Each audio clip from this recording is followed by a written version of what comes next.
NA 240 Korangi Landhi town میں M Q Pakistan کے تحت ضمنی الیکشن کی تیاریاں زور و شور سے اور کارنر میٹنگ، عوامی رابطہ مہم اور گھر گھر رابطوں کا سلسلہ جاری ہے۔ اس موقع پر حق پرست نامزد امیدوار محمد ابوبکر نے کارنر میٹنگ سے گفتگو کرتے ہوئے کہا کہ ایم کیو پاکستان کا نظریہ پورے پاکستان میں تیزی کے ساتھ پروان چڑھ رہا ہے اور تنظیمی کام سندھ کے شہری علاقوں سمیت پاکستان کے مختلف شہروں میں جاری ہیں۔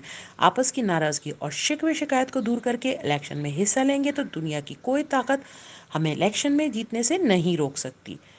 انتخابی مہم کارنر میٹنگ سے گفتگو کرتے ہوئے رکن صوبائی اسمبلی عدیل شہزاد نے کہا کہ کسی بھی سیاسی جماعت کا نظم و ضبط ایسا نہیں جیسا ایم کیو پاکستان کا ہے۔ اس تحریک میں پاکستان بنانے والوں کے آباء و اجداد کا خون شامل ہے۔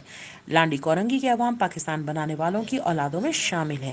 ضمنی انتخابات کے موقع پر لانڈی ٹاؤن میں UC 17 سے سینیٹر خالدہ طیب نے انچارج و اراکین شعبہ خواتین، اراکین صوبائی اسمبلی شاہانہ اشر، منگلا شرما کے ہمراہ علاقے میں ہینڈ بل تقسیم کیے اور علاقائی خواتین سے ضمنی انتخابات کے حوالے حق پرست نمائندے کو کامیاب بنانے کی درخواست کی۔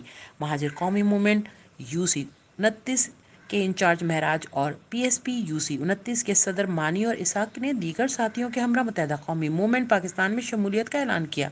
اس موقع پر اراکین COC مرکزی شعبہ جات کے اراکین، حق پرست اراکین سندھ اسمبلی ٹاؤن اور UC کے ذمہ داران اور کارکنان اور عوام کی بڑی تعداد موجود تھی۔ HQ news, Karachi.